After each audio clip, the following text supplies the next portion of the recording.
নমস্কার বন্ধুরা, আজকে নিয়ে এসেছি আমি তোমাদের জন্য নবম শ্রেণীর জীবন বিজ্ঞানের প্রথম পর্যায়ক্রমিক মূল্যায়ন এর সিলেবাস নম্বর বিভাজন। তাহলে চলো আজকে চটপট আমার ভিডিও শুরু করি।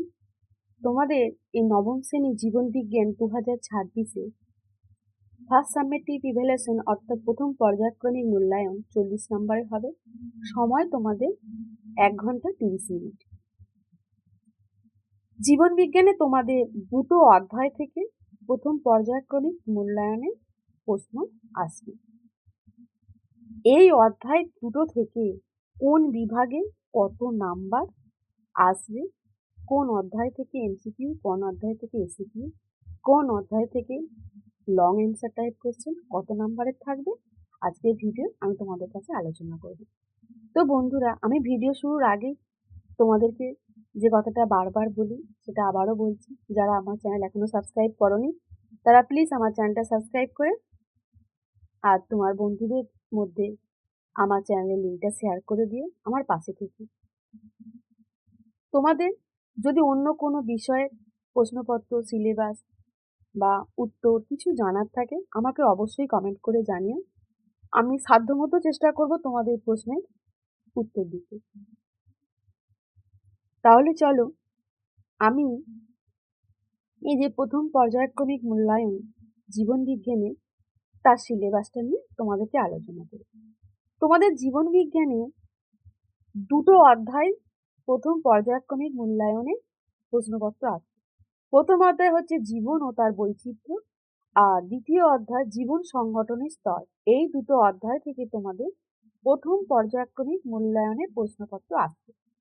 এবার এই দুটো অধ্যায়ের মধ্যে তোমাদের এমসিকিউ টাইপের অর্থাৎ গ্রুপ এ, এখানে তোমাদের প্রশ্ন আসবে জীবন সংগঠন ও তার স্তর থেকে 2 নম্বরের দুটো এমসিকিউ আসবে, এবং জীবন সংগঠনের স্তর এ থেকেও 5 নম্বরের 1 নাম্বার করে 5টা কোশ্চেন আসবে। টোটাল তোমাদের এমসিকিউ কোশ্চেন হবে 7টা। এরপর গ্রুপ বি, এখানে তোমাদের প্রত্যেকটা প্রশ্নের মান হবে 1 করে। জীবন ও তার বৈচিত্র্য এই অধ্যায় থেকে 1 নাম্বার করে মোট 5 নাম্বার। জীবন সংগঠনের স্তর থেকে 1 নাম্বার করে 6 নাম্বার। এখানে তোমাদের 11টি প্রশ্নে 11 নাম্বারের উত্তর দিতে হবে। এরপর গ্রুপ সি, এখানে তোমাদের প্রত্যেকটা প্রশ্নের মান হবে 2। এখানে তোমাদের জীবন ও তার বৈচিত্র্য এই অধ্যায় থেকে 2 নাম্বার করে দুটো প্রশ্ন আসবে। জীবন সংগঠনের স্তর এই অধ্যায় থেকে 2 নাম্বার করে 4টে প্রশ্ন আসবে, টোটাল 8 নাম্বারে। তাহলে এই অধ্যায়ে গ্রুপ সি, এখানে তোমাদের টোটাল 12 নাম্বার প্রশ্নের উত্তর দিতে হবে। এরপর গ্রুপ ডি, যেখানে যেখানে প্রত্যেকটা প্রশ্নের মান থাকবে 5।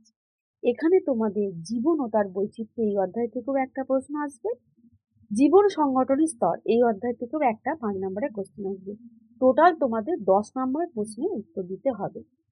তাহলে গ্রুপ এ এমসিকিউ তোমাদের 7 নম্বরে দিতে হলো, গ্রুপ বি ভি এসে এখানে তোমাদের 11 নম্বরে, গ্রুপ সি এসে এখানে তোমাদের 12 নম্বরে, আর গ্রুপ ডি এলে এখানে তোমাদের 10 নম্বরের প্রশ্নের উত্তর দিতে হলো।